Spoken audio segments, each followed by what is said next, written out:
Everyone, I hope you are doing well. So, today we are going to have the second session or second lecture of the Bharatiya Nyaya Samhita PNS 2024. So, in the latter session, we have already discussed a lot of things about the BNS, like how the Bharatiya Nyaya Samhita came into force, what are the basic requirements of the Bharatiya Nyaya Samhita, and all these things we have already discussed in the last class. Okay. So today we are going to have a specific discussion about the preliminary sessions of the Bharatiya Nyaya Samhita 2023. So if you're asking me that why this Bharatiya Nyaya Samhita came into force, okay, like we all had the Indian Penal Code or the IPC before. So you might ask me the question, ma'am, if we had already the IPC, already अगर हमारे पास पहले से ही criminal law के नाम पे Indian penal code था, तो हमें फिर से भारतीय न्याय संहिता को अमेंडमेंट करके लाने का क्या जरूरत था? Right, you might ask me this question. So अगर मैं इसी का सॉल्यूशंस के बारे में बात करूँ तो सिंपल सी बात यही है कि हमारे जो इंडियन पेनल कोड था, ओके, तो ये जो पेनल लॉ हमारे साथ था ना, कब कब तैयार हुआ था? 1860, 1860 मतलब ईयर में ये जो इंडियन पेनल कोड ये आया हुआ। सोचिए 1860 में जो रूल्स रेगुलेशंस हमारा इंडिया में बनाया गया था, तभी का सिचुएशंस को देख के बनाया गया था, राइट। फॉर एग्जाम्पल, किसी क्राइम के लिए 7 साल की सजा दी गई थी, किसी क्राइम के लिए 10 साल की सजा। फॉर एग्जाम्पल, किसी तरह का फाइन का पनिशमेंट के लिए 200 रुपया 100 रुपया की फाइन का पनिशमेंट थी। अगर हम इसी तरह फाइन के बारे में बात कर रहे हैं, उसी मोमेंट पे 1860 में 100 रुपया 200 रुपया का वैल्यू बहुत ही ज्यादा हुआ करता था, राइट। अगर हम अभी इस समाज के बारे में बात करते हैं, आज के सिचुएशंस के बारे में बात करते हैं, 100 200 रुपए के वैल्यू कुछ भी नहीं है। आप अगर आईपीएस आईपीसी में जाएंगे तो आपको बहुत सारी चीजों में ये देखने को मिलेगा कि कुछ क्राइम्स के लिए आपका होता रहता था कि लाइक 100 रुपया का फाइन, 200 रुपया का फाइन, 100 रुपया का फाइन, ऐसा हुआ करता था, ठीक? ये सारे जो रूल्स रेगुलेशंस था ना, इसे को बदलना बहुत जरूरी था। क्योंकि सालों से अगर कोई चीज के लिए 1860 मसीहा में, या मतलब 1860 में अगर कोई चीज के लिए हम 100 रुपया का फाइन दिया करते थे, क्या 2025 में वही चीज के लिए सेम 100 रुपया का फाइन देना सही है? बिल्कुल नहीं। उस चीज के लिए अमेंडमेंट लाना जरूरी है, उस चीज को बदलना जरूरी है।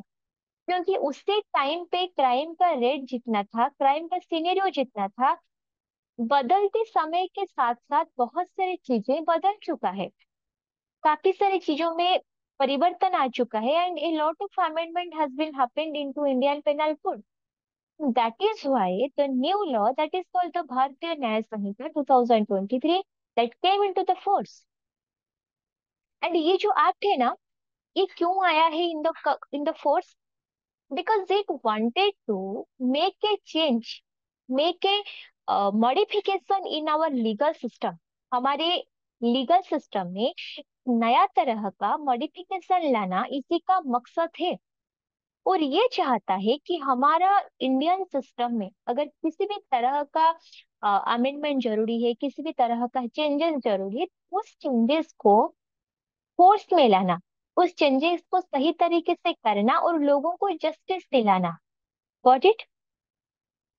तो चलिए बात करते हैं भारतीय न्याय संहिता के बारे में। तो ये जो आपका चैप्टर 1 है, this speaks about the Bharatiya Nyaya संहिता। तो आपका chapter 1 speaks about the preliminary section, and the section 1 says that this act may be called the Bharatiya Nyaya Samhita 2023. It is explained under the short title commencement and the application. तो ये जो act है, according to section 1 clause 1, ये जो act है, इस act को बोला जाता है भारतीय न्याय संहिता 2023। क्लॉज 2 ये बोल रहा है कि it shall come into force in such date as the central government may, by notification in the official gazette, appoint the different dates may be appointed for different provisions of the संहिता। तो ये जो आपका भारतीय न्याय संहिता है, okay, ये केम into force कब आया? On such date as the central government may, by notification in the official gazette, appoint and different dates may be appointed for different provisions of this Samhita.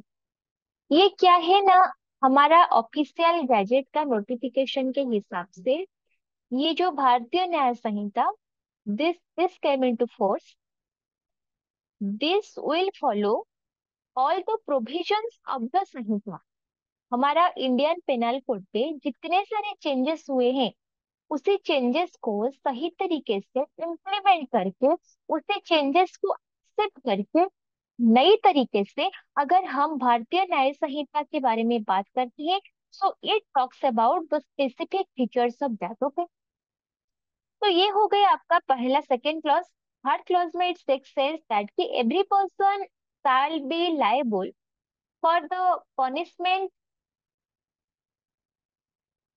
every person shall be liable for the punishment under this Sanhita and not otherwise for every act or omission contrary to the provisions of thereof, which he shall be guilty within India। ये जो भारतीय न्याय संहिता है, right, the question arises that the punishment for this भारतीय न्याय संहिता, is it applicable only inside India?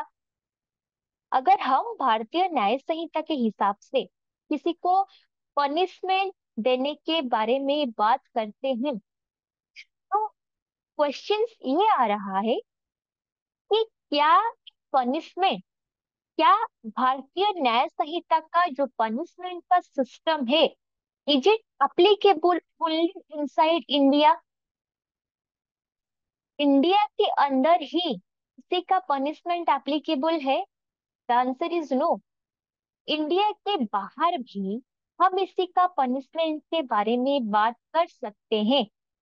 अगर कोई बंदा Indian citizen है, Indian का rules और रेगुलेशंस को फॉलो कर रहा है, person is being govern by the Indian government, Indian laws, Indian provisions, if the person is a citizen of the India, then that person will be govern under the Bharatiya Nyaya संहिता 2025। ठीक, तो यहाँ पे आपका clause 3 ये बोल रहा है that every person shall be liable to punishment under this Sanhita and not otherwise for every act or omission contrary to the provisions thereof, of which he shall be guilty within India। ठीक, अगर आपके तहत ये जो हमारा भारतीय न्याय संहिता है, इसमें जितने तरह का क्राइम का एक्सप्लेनेशन किया गया है, इसमें जितने तरह का क्राइम के बारे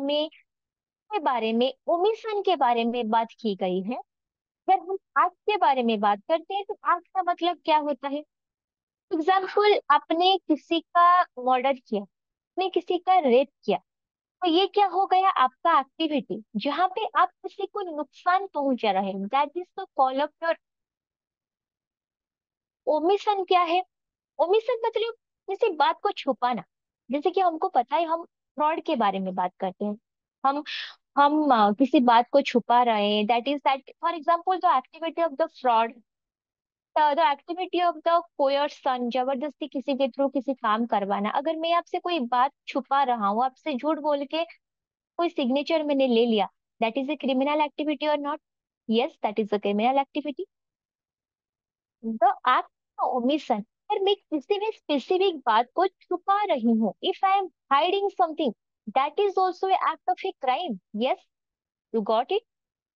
सो when we talking about any kind of the activity of the omission, जहाँ पे कोई भी चीज को छुपाने के वजह से किसी भी तरह का क्राइम होता है, किसी भी तरह का के बारे में बात करते हैं, for example the act of the robbery, the act of the murder, the act of the rape, the act of the criminal intimidation, the act of the domestic violence, any kind of the activity it may be.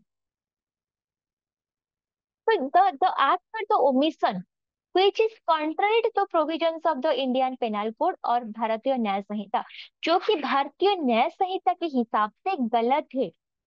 अगर कोई activity मैं कर रहा हूँ जिसके तहत मेरे को पता है कि ये एक्टिविटी जो मैं कर रही हूँ या करने जा रही हूँ, ये बराबर गलत है, इसको करने की वजह से आइदर किसी का जान खतरे में जाएगा या फिर उस इंसान का कोई नुकसान होगा, जो कि मेरे को अच्छी तरह से इस बात का पता होता है।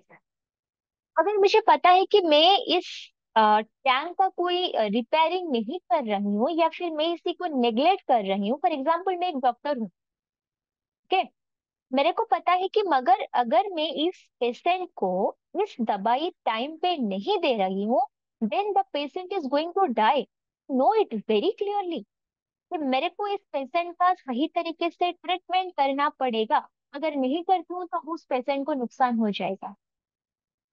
उसको जानने के बावजूद भी इग्नोर दैट, मैंने उस पेशेंट का सही तरीके से ख्याल नहीं रखा, उसको मेडिसिन नहीं दिया, then that also comes under a criminal activity and that is called the activity of the criminal negligence, right?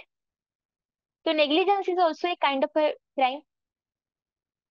तो यहाँ पे हम जो बात करते हैं ना, तो एक्ट द ओमिशन, हमारा कोई एक्टिविटी या हमारा किसी बात का छुपाना, किसी बात को ओमिट करना, अगर ये प्रोविजन के खिलाफ है या इसी के वजह से किसी को किसी भी तरह का नुकसान पहुंच रही है, then that will be punish under the Bharatiya Nyaya Sanhita. वो भारतीय न्याय संहिता के तहत पनिशेबल इन नेचर होगा। एंड जो इंसान ये काम कर रहा है, that person will be guilty within India, वो इंसान इंडिया के अंदर गिल्टी माना जाएगा। क्लॉज 4 क्या बोल रहा है?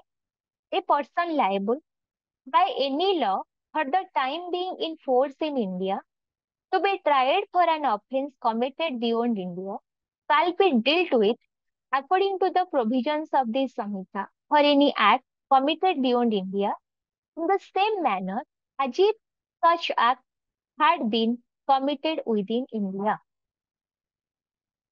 यहाँ पे एक बहुत अच्छी चीज बोली गई है, क्या बोले?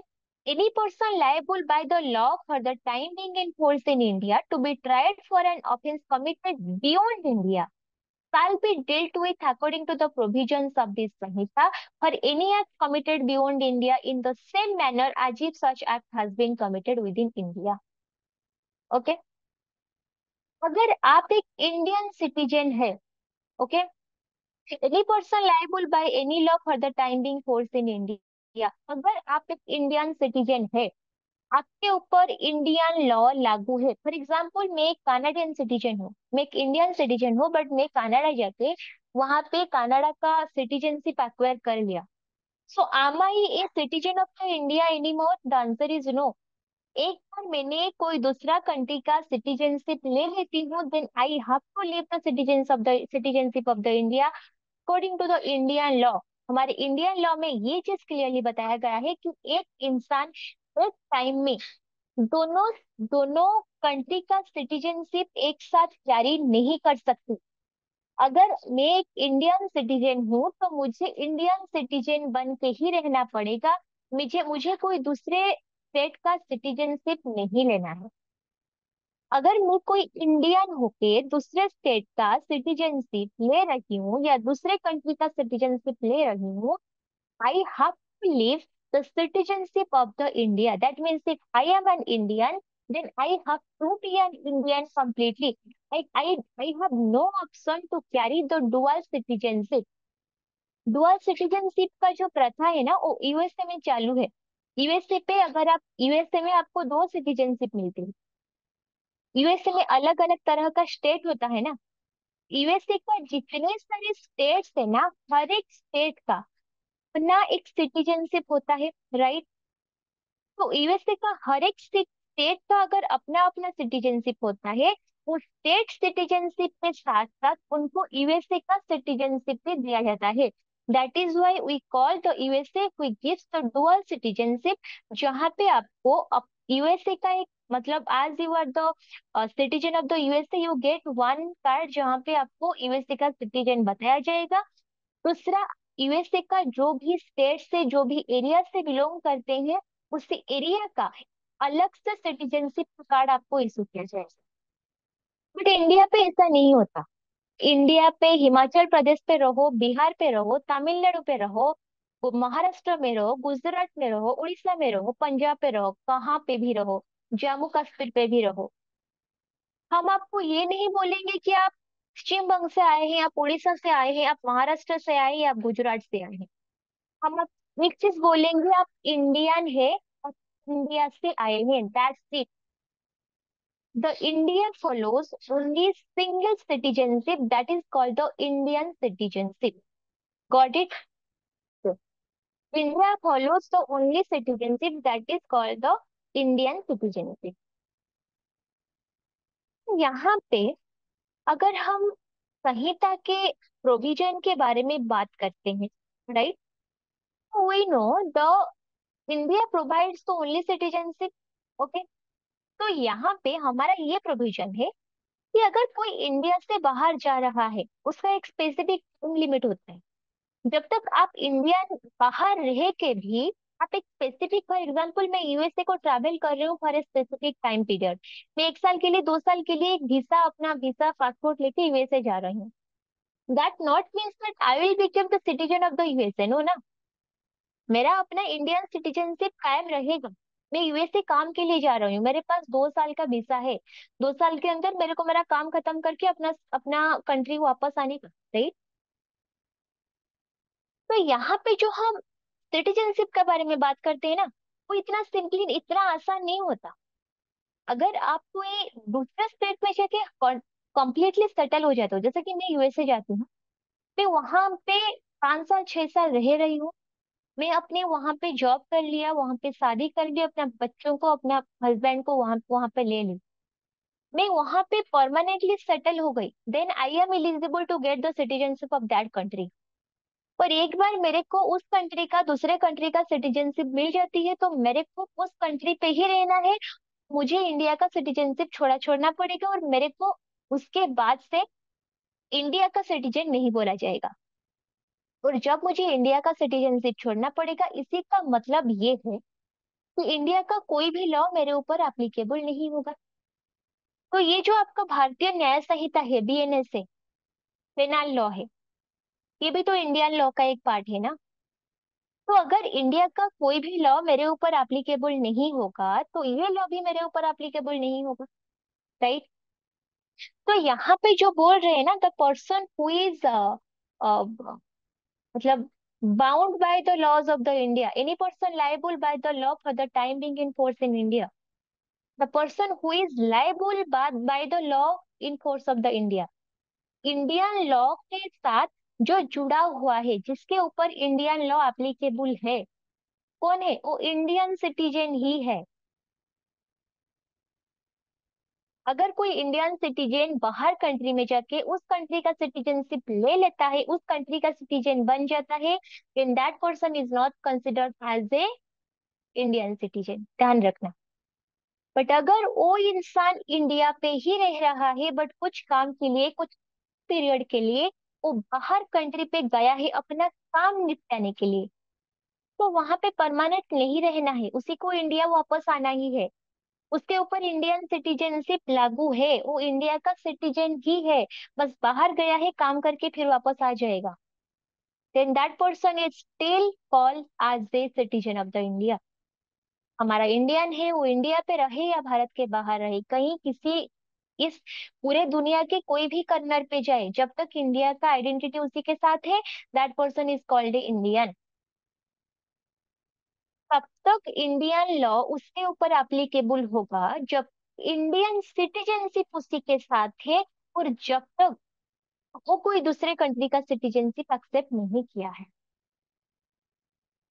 और जब तक वो एक इंडियन सिटीजन है, तब इंडियन लॉ भी उसके ऊपर एप्लीकेबल होगा। अगर मैं जाके, इंडियन सिटीजनशिप मेरे साथ है, मैं मान लो कि 2 महीना के लिए यूएसए गई हूँ कुछ काम के लिए, ये मेरा जाने के सिलसिले में अगर मैंने किसी तरह का गड़बड़ कर दिया, तो मैं यूएसए गई हूँ अपने काम के लिए, वहां पे मैंने गया, किसी के साथ मारपीट करके आ गया, किसी के साथ किसी भी तरह का गलत काम मैंने कर लिया, I did certain wrong thing with any person, अगर मैं एक इंडियन सिटीजन हूँ, और मैं किसी भी तरह का गलत काम की हूँ आउटसाइड द इंडिया, then वहां पे भी if the question arises then what law is going to applicable on me, then the answer is the Indian law will be applicable on me. अगर मैं यूएसए में जाके किसी का मर्डर करती हूँ तो मेरा जो विचार होगा वो इंडियन लॉ के हिसाब से ही होगा। अगर मैं इंडिया पे होती, अगर मैं इंडिया पे रह के उस इंसान का मर्डर करती, मेरे को जितने साल की सजा मिलता, अगर मैं एक इंडियन सिटीजन होती and I would have live in India, तो इंडिया में रहने के तहत मैं अगर उस क्राइम करती, मुझे जो सजा मिलना होता उतना ही सजा मेरे को मिलेगा अगर मैं आउटसाइड इंडिया कोई भी क्राइम कर रही हूँ। So this Indian penal code यानी Bharatiya Nyaya Sanhita 2023 is not only applicable to inside India but also applicable to outside India. Every Indian citizen, doesn't matter that person is inside the India at that time or outside India at that time. If the person is outside the India but still the person carries the Indian citizenship, then that person will be governed by the Indian law. That means Bharatiya Nyaya Samhita if the crime comes under the activity of the Bharatiya Nyaya Samhita. आगे बढ़ते हैं। ये आपका हुआ clause 4।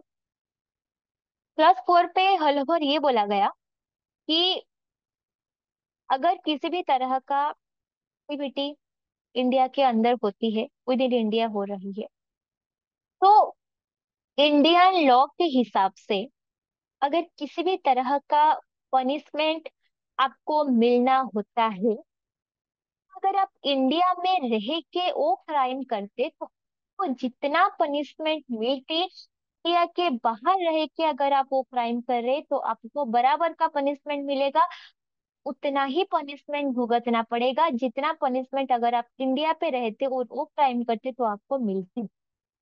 तो ये clearly बोल दिया आपका क्लॉज 4 में। उसके बाद हमने क्या पढ़ेंगे क्लॉज 3, क्या बोले, this provisions of the Samhita shall also apply to any offense that is committed by any citizen of the India in any place without and beyond India, any person on any ship or aircraft registered in India, whatever it may be, any person in any place without and beyond India committing offense targeting the computer resource located in India. In this section, the word offense includes every act committed outside India of which committed in India be punishable under this. चलिए, ये बात आपको समझाती हूँ, ये बहुत अच्छी interesting चीज है आपका क्लॉज 5 में क्या बोला। ये जो प्रोविजंस ऑफ द संहिता है ना, जो प्रोविजंस हम आगे पढ़ेंगे रिलेटेड टू द क्राइम, ये जो संहिता का प्रोविजन है, this also apply to any offence that is committed by any citizen of India in any place without and beyond India. India के अंदर जितने सारे जगह है, okay, any citizen of India in any place without and beyond India, inside the India, okay, citizen of the India अगर India के अंदर है, हमारा इंडियन सिटीजन, तो उसी ने अगर किसी भी तरह का क्राइम की है तो उसके ऊपर ये एप्लीकेबल होगा, ये एक्ट लागू हो जाएगा।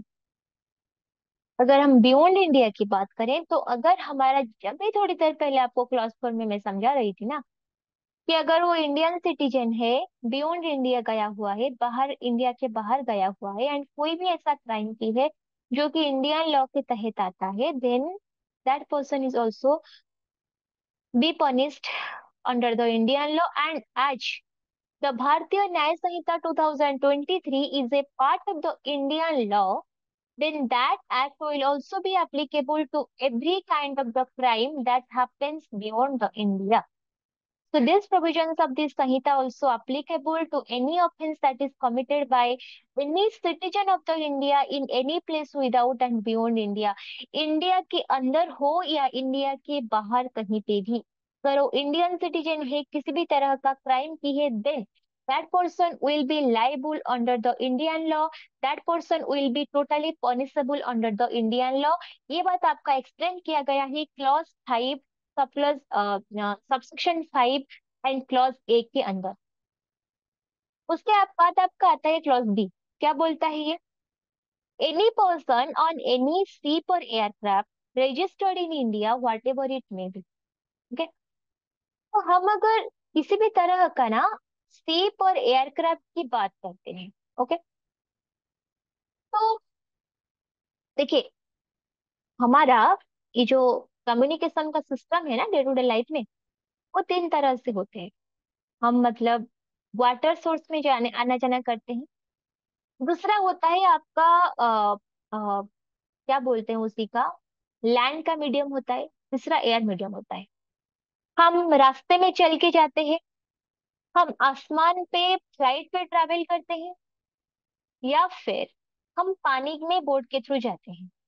रास्ते में हम जाते हैं तो हम बस ट्रेन कोई भी मतलब पब्लिक ट्रांसपोर्ट का यूटिलाइज करते हैं, राइट। हम जब पानी में जाते हैं तो हमारे पास क्या होता है? शिप होता है, बोट होता है ना। हम पानी में जब आना जाना करते हैं। जब हम आसमान में जाते हैं तो कैसे जाते हैं? Aircraft, that means the helicopters हो गया, आपका फ्लाइट हो गया। तो ये सारी चीजें होता है जब आप कोई भी ट्रैवल करते हैं, राइट। तो यहाँ पे सेकेंड पे क्लास 1 पे तो हमने मतलब लैंड के बारे में बात कर ली कि any place without and with in and the beyond India, ये हमने पढ़ लिया। क्लास बी में बोल रहा है ऑन एनी शिप और aircraft registered in India whatever it may B. किसी भी तरह का शिप मतलब जो पानी में चलता है, राइट, या एयरक्राफ्ट मतलब आसमान में जो आपका फ्लाइट हो गया, हेलीकॉप्टर हो गया, कुछ भी एयर रिलेटेड चीजें, अगर वो रजिस्टर्ड इन इंडिया है, what ever it may B, वो कुछ भी हो, अगर उसी का रजिस्ट्रेशन इंडिया के अंदर हुआ है और वो शिप में या एयरक्राफ्ट में अगर कोई फॉरेन सिटीजन भी किसी भी तरह का क्राइम करता है, then the Indian law will be applicable to that person. तो यहाँ पे अगर कोई सिटीजन इंडिया का सिटीजन है और वो इंडिया का बाहर जाके किसी भी तरह का क्राइम कर रहा है, देन उसके ऊपर इंडियन लॉ यानी भारतीय न्याय संहिता अप्लीकेबल होगा। अगर कोई फॉरेन सिटीजन है, तो इंडिया का सिटीजन है, यूएसए का सिटीजन है, कनाडा का सिटीजन है, उसने किसी भी तरह का गलत काम के आके कर रहा है, that person is not an Indian but that person has come to India and has done the specific activity। अगर वो इंसान इंडियन सिटीजन नहीं है, तो इंडिया आके किसी भी तरह का गलत काम की है, किसी भी तरह का क्राइम की है, देन उसी के ऊपर भी इंडियन लॉ एप्लीकेबल होगा। पहला चीज हमने क्या पढ़ा? खुद इंडियन सिटीजन है। दूसरा, खुद इंडियन सिटीजन कोई इंसान नहीं है, आउट ऑफ इंडिया का सिटीजन है, बट वो इंडिया आया हुआ है, इंडिया में रह रहा है, एंड इंडिया में वो किसी भी तरह का क्राइम की है विद इन इंडिया, इंडिया का किसी भी कर्नर पे किसी भी तरह का क्रिमिनल एक्टिविटी की है, देन उसी के ऊपर भी आपका भारतीय न्याय संहिता अप्लीकेबल होगा। तीसरा, शिप में, शिप कहाँ पे चलता है? पानी में चलता है। बोट, शिप, सो अगर कोई शिप इंडिया पे रजिस्टर्ड है, आपका शिप जो है that is registered in India, and उस शिप में इट डजंट मैटर वो इंडियन सिटीजन हो या फॉरेन सिटीजन, वो इस शिप में ट्रैवल कर रहा है। शिप में ट्रैवल करने के टाइम वो किसी भी तरह का गलत काम कर रहा है। एयरक्राफ्ट आसमान में फ्लाइट में जा रहा है, फ्लाइट में उड़ने के टाइम उसको दिमाग को क्या चढ़ा पता नहीं, वो कुछ गलत काम कर दिया।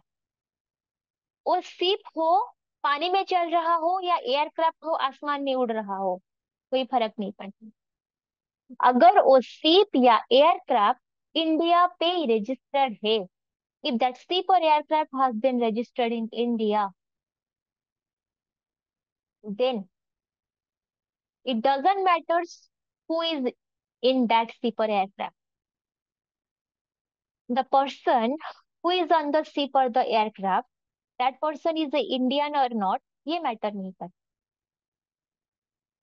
अगर उस शिप और एयरक्राफ्ट इंडिया में रजिस्टर्ड है और उस शिप और एयरक्राफ्ट में किसी भी तरह का क्राइम हुआ है, then the person who has committed the crime will be punishable under the Indian penal code, यानी भारतीय न्याय संहिता। अगर उसी का mode of the punishment, nature of the punishment ये पेनल लॉ के अंदर आता है, देन उसी इंसान को हमारा पेनल लॉ के हिसाब से गवर्न किया जाएगा, पनिश किया जाएगा। Doesn't matter the person is a Indian citizen or not, but if that person is governed by the Indian laws, if the person is traveling in a Indian registered ship, boat, or aircraft, then the person who has done the crime will be governed by the Indian law. Third, any person in any place without and beyond India committing offense targeting a computer resource located in India, ये चीज बहुत अच्छी है, ये नया नया introduce किया गया है। हमारे ना 2000 when it was the year of the 1999 के बारे में अगर हम बात करते हैं ना, तभी कंप्यूटर सिस्टम का ना उतना डेवलपमेंट नहीं हुआ था। किसी को इस बारे में पता नहीं था कि कंप्यूटर सिस्टम बराबर है क्या, उसी में कितने तरह का सिस्टम है। ये देखिए, ये जो थर्ड क्लास के बारे में हम बात करते हैं, ये जो मैंने हाईलाइट किया उसी को थोड़ा मार्क कीजिए। तो मैं दिखाती हूँ आपको, क्लॉथ सी के बारे में हम बात कर रहे हैं। तो अगर हम यू नो पहले के बारे में बात करते हैं तो बराबर पता है कि लाइक जब हमारा ऐसा कोई, या हमको पता है कि जब हम पहले टाइम पे बात करते हैं 1999 2000 के साल में कंप्यूटर सिस्टम उतना डेवलप नहीं हुआ था। बट 2000 से 2015 के बीच में there is the rapid development in the IT industry, information technology industry, and which the IT Act 2000 came into force in information technology आया कब, जब इंफॉर्मेशन टेक्नोलॉजी के सिस्टम पे, कंप्यूटर सिस्टम में काफी सारे चेंजेस, काफी सारे डेवलपमेंट आए। एआई आया, आर्टिफिशियल इंटेलिजेंस, जो कि पहले नहीं था। मेरे को याद है, हम तो हमारा बचपन पे तो हम मतलब जब मैं छोटी थी तो we have not even use the smartphone. Smartphone कभी हम नहीं देखे थे, हमने तो वो जो मतलब होता है ना बटन वाला फोन, टेलीफोन छोटा छोटा आता था, वहां पे डब्बा फोन जिसी को बोलते हैं, वहां पे उसे नंबर टाइप कर करके हम कॉल वगैरह करते थे। छोटा छोटा फोन फोन जो होता था, हम वो फोन नोकिया का जो आता था ना, वो नोकिया फोन यूज किया करते थे। हमारे जमाने में 1999 90 2000 से 2005 के बीच में बात कर रहे हो, तभी इतना डेवलपमेंट नहीं हुआ था। 2000 के बाद टेक्नोलॉजी इतना हाई स्पीड पे चया गया कि हम सीधा पूरा, जहाँ पे टेक्नोलॉजी काफी हुई था, जहाँ पे हमको कंप्यूटर चलाना सही से नहीं आता था, वहां से हम अपने आप इतना बदल दिए कि हम रोबोट का यूज करना भी शुरू कर दिए। We started using the robots in India, right? तो इतने सारे टेक्नोलॉजी का डेवलपमेंट जब हुआ, अगर कोई अच्छाई आता है तो अच्छाई के साथ बुराई भी आता है।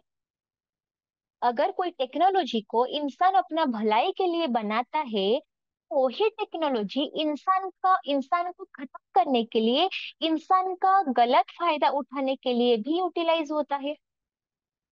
तो अगर हम एआई यानी आईटी, आर्टिफिशियल इंटेलिजेंस के बारे में बात करते हैं, कंप्यूटर सिस्टम के बारे में बात करते हैं, जो कंप्यूटर सिस्टम करोड़ों लोगों को एक दिन में करोड़ों मुनाफा देता है, करोड़ों का बेनिफिट्स देता है, वही कंप्यूटर सिस्टम की वजह से हर रोज कितने सारे लोगों बर्बाद हो जाते हैं, क्यों? Because of the IT crimes in India, the cyber crimes in India. बढ़ती टेक्नोलॉजी के साथ साथ आपका क्राइम का सिनेरियो भी बढ़ गया है। जैसे कि आपका फोटो के साथ किसी और का फोटो जोड़ना, किसी और गलत तरीके का या फिर यानी अश्लील फोटो में आपका चेहरा का मॉर्फिंग करके उसी को वायरल करना, आपका कंप्यूटर सिस्टम, आपका मोबाइल सिस्टम को हैक करके उसी के ऊपर आपको ब्लैकमेल करना। अभी अभी मेरा एक एक इशू हुआ था। मेरा एक दोस्त का सीनियर बैच है, he had been committed suicide because of this cyber crime. And according to the report, हर एक महीने में अराउंड 500 से 700 लोग in India, they are committing suicide due to this cyber crimes. ये एक डाटा है। समझ रहे हैं ये साइबर क्राइम कितना खतरनाक हो रहा है, राइट? तो इसी को नजर पे रखते हुए एक लॉज आपका यहाँ पे आया हुआ है। Any person in any place without and beyond India committing offence targeting a computer resource located in India. तो ये कंप्यूटर सिस्टम को लेके ना कई तरह का क्राइम होता रहता है। Various types of crime are happening due to this computer systems. Cyber email का स्पूफिंग हो गया, आपका sexual harassment, online sexual harassment हो गया, मॉर्फिंग हो गया, आपको वॉइस एडिटिंग हो गया, तरीके का हैकिंग हो गया। No, a lot of type of cyber crimes are there। अगर कोई इंसान जो कि इंडिया के अंदर है या इंडिया के बाहर है वो मैटर नहीं करता, बट वो इंसान ऐसा एक कंप्यूटर सिस्टम को या कंप्यूटर रिसोर्स को टारगेट कर रहा है जो कि इंडिया के अंदर मौजूद है। For example, if I am a citizen of the India, then my computer system is registered in India. My phone, this is my phone, my phone is situated in my home, right?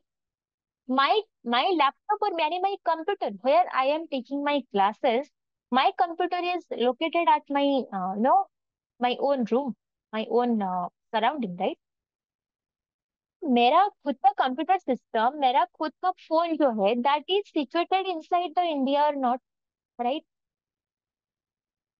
अगर मेरा computer system, मेरा phone ये India के अंदर ही है, अगर मेरे computer पे, मेरे लैपटॉप पे कोई भी किसी भी तरह का हैक करने का कोशिश कर रहा है, उसी को टारगेट कर रहा है, उसी के साथ कोई छेड़छाड़ करने का कोशिश कर रहा है, उसी को यूज करके किसी भी तरह का क्राइम करने का कोशिश कर रहा है, then that person will be punishable under the Bharatiya Nyaya Sanhita.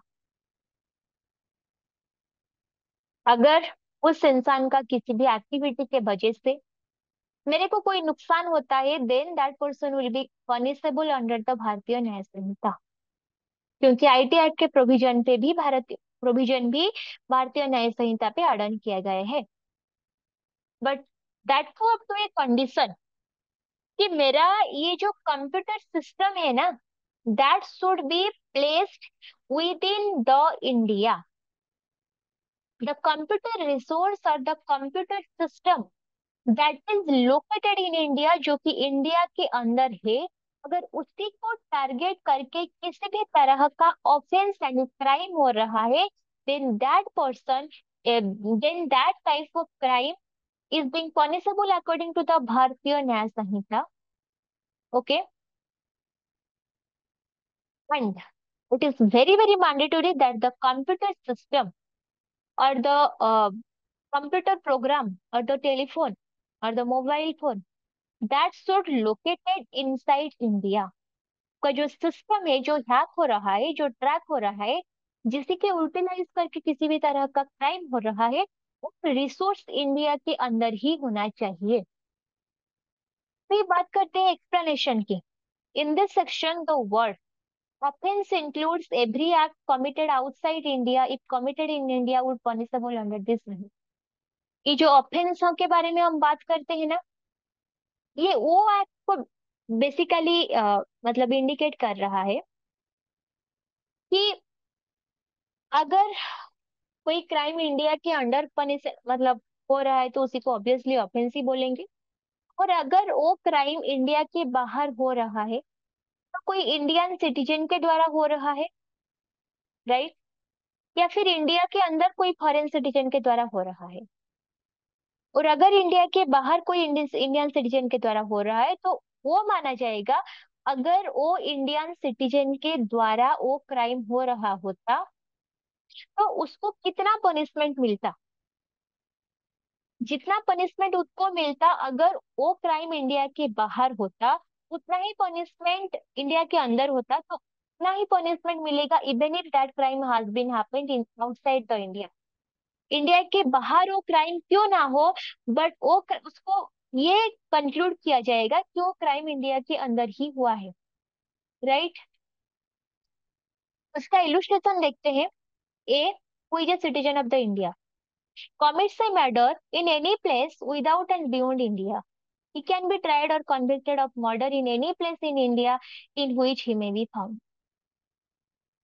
अगर एक citizen of the India A India के बाहर कोई मर्डर करता है तो he can be tried and convicted in murder. Murder का केस के लिए ट्राइड होगा, कन्विक्टेड होगा इन any place in India in which he may be found. अगर वो इंडिया के अंदर होता, वो मर्डर करता, तो उसको जितना सजा होता, जितना पनिशमेंट होता, उतना ही पनिशमेंट उसको मिलेगा even if he has done the crime outside. Okay, का लास्ट में आता है क्लॉज 6, क्या बोल रहा है? Nothing in this Samhita shall affect the provisions of any act for punishing mutiny and desertion of the officer, soldier, sailor or airman in the service of the government of the India of the provisions of any special or local। Mutiny and dissertation मतलब, mutiny मतलब जो क्या होता है ना, the officials are bound by certain government rules and regulations. They have their own responsibility. They have their dissertation, their own specific regulations. Like, तो ये जो संहिता है ये एप्लीकेबल नहीं होगा या अफेक्ट नहीं करेगा अगर कोई ऑफिसर है, सोल्जर है, सेलर है, एयरमैन है और service of the government of the India. Officer मतलब आपका आर्मी ऑफिसर है, नेवी ऑफिसर है, एयरफोर्स का कोई ऑफिसर है। सोल्जर मतलब किसी भी तरह का जवान है जो बॉर्डर पे है। सेलर मतलब अगर कोई शिप में ऑफिसर है, शिप के बारे में अभी बात कर रहे थे। एयरमैन मतलब अगर कोई पायलट है जो कि स्पेसक्राफ्ट पे काम करता है in the service of the government of India, जो कि गवर्नमेंट के लिए काम करता है, गवर्नमेंट का ही काम करता है। और एनी प्रोविजन स्पेशल और द लोकल, जिसके के ऊपर कोई स्पेशल लॉ एप्लीकेबल होता है। जैसे कि आर्मी नेवी एयरफोर्स का एक अलग का अपना एक अलग लॉ होता है। फॉर एग्जाम्पल कोई आर्मी ऑफिसर है, उसी को तो टेररिस्ट को मारना ही पड़ेगा लॉ एंड ऑर्डर मेंटेन करने के लिए।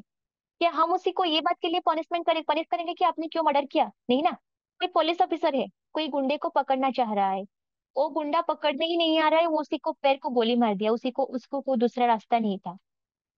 कोई पुलिस ऑफिसर अपना सेल्फ डिफेंस के लिए किसी का मर्डर कर दिया जो कि उसको मारना चाहता था। क्या ये ऑफेंस है? The answer is no. Government officer के पास ये स्पेसिफिक पावर है, वो अपना सेल्फ डिफेंस के लिए, अपना काम करने के लिए किसी भी तरह का एक्टिविटी कर सकते हैं जो कि वैलिड है, जो कि रीजनेबल है, जो कि पब्लिक सेफ्टी के लिए है, पब्लिक का सिक्योरिटी के लिए है। तो ये संहिता का कोई भी लॉ उस ऑफिसर्स के ऊपर एप्लीकेबल नहीं होगा जो कि अपना ड्यूटी करने के तहत, अपना लॉ को मेंटेन करने के तहत ये सारे काम कर रहे हैं। तो ये हो गया आपका सेक्शन 1। 6 सबसेक्शन है इसका जो कि हमने डिस्कस कर लिए। Section 2 onwards we are going to discuss in the next class. This is all for today, guys. Can end the class here. Thank you. Bye bye. Take care.